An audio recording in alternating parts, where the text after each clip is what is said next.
जनताका प्रिय राजा वीरेन्द्र ऐश्वर्याले नयाँ फर्निचरहरू किन्न सुझाव दिँदा राजा वीरेन्द्रले भने, जनताले दुःख गरेर तिरेको करबाट यी फर्निचर किनिएका हुन्। पुराना सोफाका कपडा फेरेर मर्मत गरे हुन्छ, नयाँ किन्नु पर्दैन।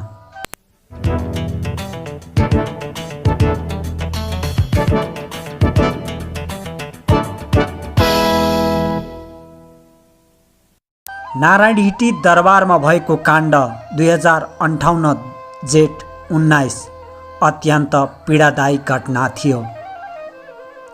सो घटनामा मारिएका राजा वीरेन्द्र पृथ्वीनारायण शाहका वंशज, राजा त्रिभुवनका नाति र राजा महेन्द्रका सुपुत्र मात्र थिएनन्।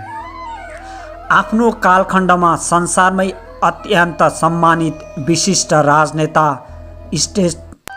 स्टेटम्यान मध्ये एक थिए। अमेरिका, चीन, सोभियत सङ्घ, फ्रान्स, जर्मनी, ब्रिटेन, भारत लगायतका धेरै राष्ट्रको भ्रमण गर्दा उनले पाएको ठुलो सम्मानले नेपाल र नेपालीको शिर ठाडो हुन्थ्यो। एउटा अल्पविकसित राष्ट्रका राष्ट्राध्यक्षले सुसम्पन्न र अति विकसित राष्ट्रका राष्ट्राध्यक्षहरूसँग संवाद गर्दा समसामयिक विषयमा महत्त्वपूर्ण सुझाव दिन सक्छन् र त्यसले संयुक्त राष्ट्रसङ्घ एवं महाशक्तिहरूलाई पनि सोच्न बाध्य बनाउँछ भन्ने कुरा राजा वीरेन्द्रले राम्रोसँग प्रमाणित गरेर देखाइदिए। ब्रिटेनको इटन कलेज र अक्सफोर्ड विश्वविद्यालय, अमेरिकाको हार्वर्ड विश्वविद्यालय तथा टोकियो विश्वविद्यालयको अब्बल शिक्षाले मात्र राजा वीरेन्द्रको व्यक्तित्वलाई विराट र उच्च बनाएको होइन। राजदरबारमा परिवारबाट पाएको संस्कार, तालिम, राष्ट्र र जनताप्रति पिताको समर्पण, अदम्य एवं अतुल्य प्रेम एवं राष्ट्रलाई सुदृढ, समृद्ध र युगानुकूल बनाउनुपर्छ भन्ने सचेतनाले राजा वीरेन्द्रलाई सदैव उत्प्रेरित गरिरहेको पाइन्छ। उनको जीवनकाल 2002 पुस 14 देखि 2058 जेठ 19 सम्म अध्ययन गर्दा व्यक्तिगत सुखशैल, भोगविलास, मोजमज्जा र अर्थहीन कुरामा उनले समय बर्बाद गरेको पाइँदैन। पल पलको सदुपयोग गरे राजा वीरेन्द्रले। 2038 साल भदौ 16 गते पेरिसमा आयोजित अल्पविकसित राष्ट्रहरूको सम्मेलनमा राजा वीरेन्द्रले गरेको सम्बोधन संसारमै चर्चित र प्रशंसित बन्न पुग्यो। धनी राष्ट्रहरूले अल्पविकसित राष्ट्रका पीडा, व्यथा, अभाव, बेरोजगार लगायतका गम्भीर समस्या बारेमा स्पष्ट नीति बनाएर सकारात्मक काम गर्नुपर्ने उनको सुझाव र आग्रह थियो। उनले भाषणमा अभिव्यक्त गरेका हृदयस्पर्शी शब्दहरूले त्यहाँ उपस्थित सम्पूर्ण सहभागी द्रवित र भावविह्वल बन्न पुगे। अल्पविकसित राष्ट्रहरू अफगानिस्तान, नेपाल, लाओस, भुटान, मालदिप्स र समोआ सहभागी भएको सो राष्ट्रिय सम्मेलनलाई सम्बोधन गर्दै उनले दरिद्रताको चित्रण गरे। आज बिस्तारै हराउँदैछ राष्ट्रको गरिमा र इज्जत। राष्ट्रमा अहङ्कार, विखण्डन र विभाजनको कर्कश आवाज सुनिन्छ। यस्तै अन्डोलमा राजा वीरेन्द्रले सोधिरहे झैँ लाग्छ, कसरी बचाउँछौ यो देश, कसरी बचाउँछौ राष्ट्रिय एकता र कसरी जोगाउँछौ स्वाभिमान र इतिहास।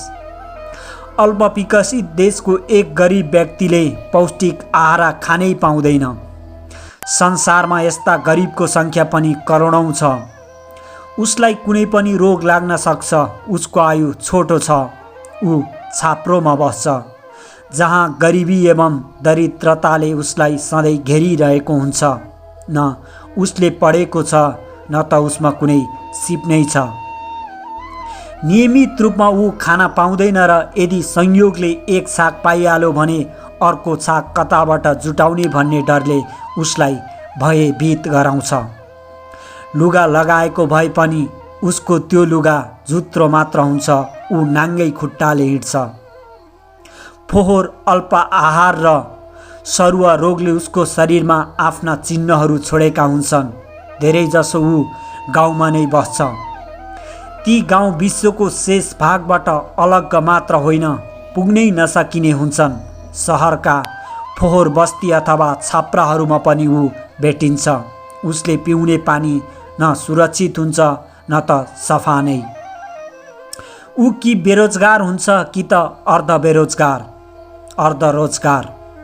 उसले काम पायो भने पनि उसलाई कि बढी काम लगाइन्छ कि त मेहनतखेरि कम पारिश्रमिक दिइन्छ। उसले तिरस्कार र बदनामी सहनुपर्छ। जन्मदेखि मृत्यु पर्यन्त ऊ दरिद्र रहन्छ। धेरैजसो ऊ बाल्य अवस्थामै मर्छ। बाँचो भने पनि अभाव र विपन्नताले उसलाई मृत्युसम्म छोड्दैन। अन्तमा जब उसले संसार छोड्छ, यता बाँच्नेहरूभन्दा मरेर जाने उनै बढी सुखी देखिन्छ। राजा वीरेन्द्रले राष्ट्र शक्तिहरूप्रति कठोर व्यङ्ग्य गर्दै भने, विश्वका गरिबहरूका पक्षमा मैले बोलिरहेको यसै बेला दाल भातको लागि कराइरहेको एउटा बालकको म आवाज सुन्छु, तर हामी उसलाई दाल भात अथवा रोटीको बदला बम दिन्छौँ। ऊ दयाको भिख माग्दै हामीतिर हेर्छ, तर हामी उसलाई निर्दयताको तिरस्कार दिन्छौँ र ऊ शान्तिको कामना गर्छ। हामी युद्धको तयारी गर्छौँ। राजा वीरेन्द्रका निम्ति प्रशस्त आन्तरिक चुनौती अग्ला र दुर्लभ पहाड बनेर उभिएका थिए। अन्तर्राष्ट्रिय जगतमा नेपाललाई सम्मानपूर्वक उभ्याउने उनको प्रबल चाहना थियो। जहाँ पुगे पनि उनी राष्ट्र र जनताका हितमा आफ्ना विचार प्रष्ट राख्थे। संवादका क्रममा केही पश्चिमा राष्ट्रले नेपाललाई धर्मनिरपेक्ष राष्ट्र घोषित गरिएमा प्रशस्त सहायता गर्ने प्रस्ताव पनि राखे। तर आफ्ना प्राचीन धर्म संस्कृति र परम्परा त तपाईहरूलाई पनि प्रिय लाग्छ नि, होइन र? नेपालको संविधानमा प्राचीन धर्म संस्कृतिको रक्षा गर्ने प्रावधान के गलत छ र भनेर राजा वीरेन्द्रले जर्मनीका चान्सलर हेल्मुट कोल लगायतलाई प्रति प्रश्न गर्दा ती राजनेता मौन हुन्थे। राजा वीरेन्द्रसँग निकट रहेर काम गरेका उनका शिक्षक तथा स्वकीय सचिव नारायण प्रसाद श्रेष्ठ भन्छन्, विश्वको गहिरो ज्ञान र शालीन भाषामा तर्क गर्ने उहाँको विलक्षण क्षमताले जहाँ गए पनि नेपालको राष्ट्राध्यक्ष भन्न साथ ती मुलुकका राजा, राष्ट्रपति, सरकार प्रमुख र कूटनीतिज्ञहरू अत्यन्त श्रद्धा गर्थे। राजा वीरेन्द्रको आकर्षक व्यक्तित्व, विद्वता र क्षमता देखेर उनीहरू प्रभावित हुन्थे। राजा वीरेन्द्रले सबैतिर विकासको उज्यालो पुगोस् भन्ने उद्देश्यले नेपाललाई 5वटा विकास क्षेत्र बनाएर धनकुटा, पोखरा, सुर्खेत र दिपायल डोटीलाई क्षेत्रीय सदरमुकाम बनाए। उनले सेना, प्रहरी र निजामती कर्मचारी र स्काउटलाई समेत आधुनिक बनाउँदै लगे। भारतसँग मात्र भर पर्नुपर्ने अवस्थाबाट मुक्ति पाउन उनले चीनसँग सम्बन्ध अझ सुदृढ गरे। सार्कको प्रधान कार्यालय काठमाडौँमै राख्ने प्रबन्ध मिलाए। संयुक्त राष्ट्र सङ्घ र विकसित राष्ट्रका परियोजनाहरू भित्र्याएर नेपालका हिमाली, पहाडी र तराईका जिल्लामा विकासको रक्त सञ्चार गराए। कर्णाली क्षेत्रको विकास गर्न उनले नेपाली सेनालाई कर्णाली राजमार्ग बनाउने काममा खटाए भने सेनाले धेरै ठाउँमा विकास निर्माणका उल्लेखनीय काम गरेको छ। कोहलपुर बनबासा सडक खण्ड, कर्णालीको पुल, झापा इलाममा चिया खेतीको आधुनिकरण, मेची राजमार्ग, कोशी राजमार्ग, विभिन्न जिल्लाका सडक सञ्जाल, कृषिको आधुनिकीकरण, शिक्षा, सञ्चार, उद्योग र स्वास्थ्य क्षेत्रमा सुधार, लुम्बिनी क्षेत्रको प्रगति, जनकपुर धाम विकास परियोजना, यातायात, वन संरक्षण, पर्यटन प्रबन्धन लगायत विविध क्षेत्रमा वीरेन्द्रले देखाएको चासो र तदअनुसारको निर्देशनले धेरै ठुलो परियोजना सम्पन्न भएका छन्। मध्य पहाडी राजमार्ग उनकै सपना थियो। नेपाललाई ऊर्जा लगायतका सम्पूर्ण कुरामा आत्मनिर्भर बनाउन चाहन्थे उनी। युवराज छँदा उनले त्रिशुलीदेखि बुटलसम्म पैदल यात्रा गरे। मेचीदेखि महाकालीका विभिन्न भागमा सिपाहीको पोसाक लगाएर जनताको दुःख दर्द बुझ्न झुप्रा झुप्रामा पुगे। पाल्पा भ्रमणमा गएका बेला उनले तत्कालीन बडा हाकिम कृष्णबहादुर वर्मालाई भनेका थिए, हामीले जबरजस्ती गर्ने होइन, जनताको आवश्यकता बुझेर जनतासँगै हिँड्ने, जनतासँगै सोच्ने र जनतासँगै काम गर्ने बानी बसाउनुपर्छ। नेपाललाई सदैव सुरक्षित, स्वतन्त्र, शान्त र समुन्नत बनाउने अभिप्रायले राजा वीरेन्द्रले 2031 साल फागुन 13 गते शुभ राज्याभिषेकको भोलिपल्ट शान्ति क्षेत्रको प्रस्ताव राखे। आफ्नो शुभ राज्याभिषेकमा काठमाडौँमा उपस्थित भएका विभिन्न देशका राष्ट्राध्यक्ष र सरकार प्रमुख समक्ष उनले नेपाललाई शान्ति क्षेत्र घोषणा गरियोस् भन्ने प्रस्ताव राखेका थिए। 116 राष्ट्रले समर्थन गरे पनि भारतले दुराशयपूर्वक त्यसको समर्थन गरेन। 2045 सालमा राजाले चीनबाट विमानभेदी हतियार समेत ल्याएर नेपाली सेनालाई सुदृढ गर्न खोज्दा भारतले 15 महिना नाकाबन्दी गर्यो।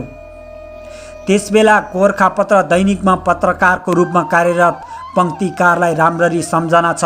भारतले नेपाल चीन परस्त बन्दैछ भनेर दुष्प्रचार गर्दा प्रतिबन्धित अवस्थामा रहेका नेपालका कुनै पनि दल राष्ट्रको पक्षमा बोलेनन्। ऋषिकेश शाह जस्तो मानव अधिकारवादीले भारतीय टेलिभिजनमा बोल्दै नेपाललाई भारतको सुरक्षा छातीभित्र राख्नुपर्छ भन्ने अभिव्यक्ति दिएका थिए। राजा वीरेन्द्रले भनेका छन्, सङ्कटको बेला मानिसको पहिचान हुन्छ। बीपीका जेठा छोरा प्रकाश कोइराला लगायतका केही राजनीतिज्ञले राजालाई त्यसबेला हौसला दिएका थिए। राजासँग राजनीतिक मत भिन्नता भए पनि राष्ट्रलाई सङ्कट पर्दा राजतन्त्रवादी र प्रजातन्त्रवादी एकै ठाउँमा बलियोसँग उभिनुपर्छ भन्ने बीपी कोइरालाको अटुट विश्वास थियो। नेपाली काङ्ग्रेसको मेरुदण्ड र धरातल नै त्यही विश्वास थियो।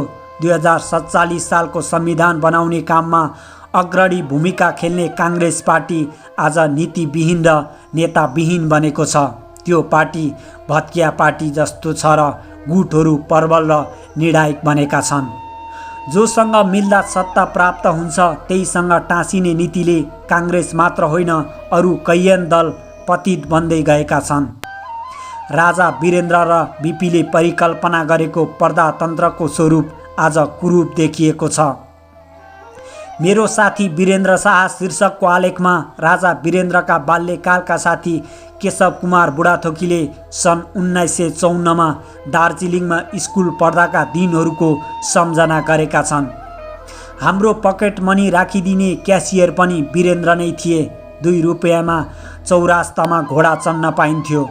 वीरेन्द्र आफू बिचमै ओर्लेर आफ्नो पैसामा अरू साथीलाई पनि घोडा चढ्न लगाउँथे र चढाउँथे। यसो गर्दा सबैको रहर पुरा हुन्थ्यो, पैसाको किफायत हुन्थ्यो। उनी थोरै खाना पनि बाँडेर खान्थे। उसिनेको एउटा अन्डा पनि काटेर साथीहरूलाई बाँड्थे। कसैलाई पक्षपात नहोस् भन्ने उनको सानैदेखि स्वभाव थियो। उनी बालकै भए पनि हाम्रा अभिभावक जस्ता थिए। दरबारमा भएको काण्डबारे धेरैले अनावश्यक शङ्का पनि गरे। वीरेन्द्र शाह र उनका भाइहरूको सुमधुर सम्बन्धबारे थाहा नपाउने केही शङ्कालुहरूले अनगल प्रचार पनि गरे। वीरेन्द्र शाहप्रति उनका भाइहरूको कुनै दुर्भावना थिएन। जनताले दुःख भोग्नु नपरोस् भनेर राजा वीरेन्द्र सधैँ चिन्तित रहन्थे भनेर पञ्चायतकालीन प्रधानमन्त्रीहरू लोकेन्द्र बहादुर चन्द र मरिचमान सिंहले लेखेका छन्। नुन, मट्टीतेल, डिजेल, पेट्रोल लगायतका विदेशबाट ल्याउनु पर्ने पदार्थहरू वर्षभरिलाई कति चाहिन्छ, अलिकति बढी ल्याउनु र त्यसको 10% स्टक राख्नु। प्रत्येक वर्ष यसो गर्दै जाँदा 10 वर्षपछि केही भयो भने 1 वर्षसम्म हामीलाई केही फरक पर्दैन भनेर राजा वीरेन्द्रले निर्देशन दिएको कुरा सनले लेखेका छन्। श्री 5 वीरेन्द्र स्मृति ग्रन्थ पृष्ठ। दरबारका पुराना सोफाहरू हटाएर महारानी ऐश्वर्यले नयाँ फर्निचरहरू किन्न सुझाव दिँदा राजाले भनेका छन्, जनताले दुःख गरेर तिरेको करबाट यी फर्निचरहरू किनिएका हुन्। पुराना सोफाका कपडा फेरेर मर्मत गरे हुन्छ, नयाँ किन्नु पर्दैन। राजा वीरेन्द्रको कथन सम्झिँदै दरबारका पुराना कर्मचारी भन्छन्। 2045 सालमा प्रधानमन्त्री रहेका मरिचमान सिंहले पङ्क्तिकारसँग भनेका थिए, नाकाबन्दीका बेला भारतमा बस्ने लाखौँ नेपालीलाई त्यहाँबाट हटाउने हल्ला आयो। राति अबेरसम्म दरबारमा छलफल भयो। गरिबहरूलाई भारतले त्यहाँ काम गरेर खान पनि नदिने भो, नेपालमै ल्याएर केही अवस्था गर्नु पर्ला भन्दै सरकारबाट चिन्ता व्यक्त गरिबक्स्यो। उहाँका आँखा रसाएका थिए। राजालाई जनताको कत्रो पीर रहेछ भन्ने मैले राम्ररी बुझेँ। जसरी जनताको दुःखमा राजा वीरेन्द्र भावविह्वल हुन्थे, त्यसै गरी शान्ति र विकासका योजनाहरू देख्दा उनी खुसी हुन्थे। हिमाली जिल्ला मुस्ताङका पूर्व मन्त्री तथा संस्कृतिविद कृष्णलाल थकाली भन्छन्, दुर्गम क्षेत्र विकास समिति र गुम्बा विकास समितिमा मात्र होइन, पञ्चायत नीति तथा जाँचबुझ समितिको सदस्य, राष्ट्रिय सभाको सदस्य र मन्त्री भएर मैले काम गर्दा राम्रोसँग दरबार बुझ्ने मौका पाएँ। राजा वीरेन्द्रको प्राथमिकता भनेकै शान्ति र विकास थियो। छिमेकी राष्ट्रहरूसँग सन्तुलित सम्बन्ध राख्नुपर्छ भन्ने उहाँको धारणा थियो।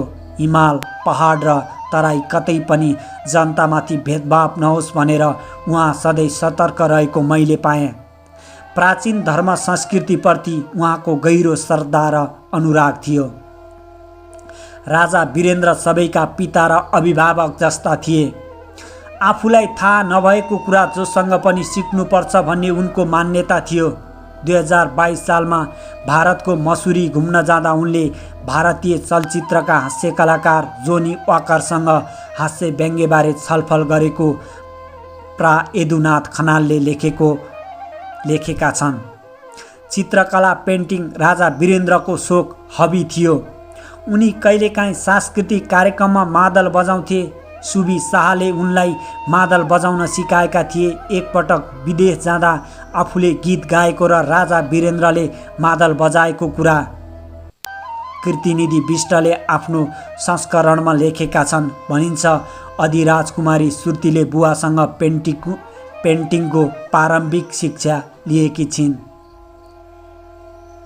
सपना जस्तो कतै हराएर बिलाएर गए ती दिनहरू आज बिस्तारै हराउँदैछ। राष्ट्रको गरिमा र इज्जत, न्यायपालिका, कार्यपालिका र व्यवस्थापिका समेत कमजोर बन्दै गएको छ। राष्ट्रमा अहङ्कार, विखण्डन र विभाजनको कर्कश आवाज सुनिन्छ। यस्तै अन्डोलमा राजा वीरेन्द्रले अज्ञात ठाउँबाट आकाशवाणी झैँ सोधिरहे जस्तो लाग्छ, कसरी बचाउँछौ यो देश, कसरी बचाउँछौ राष्ट्रिय एकता र कसरी जोगाउँछौ स्वाभिमान र इतिहास।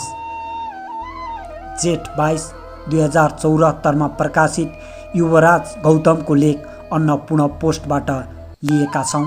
तपाईहरूलाई कस्तो लाग्यो?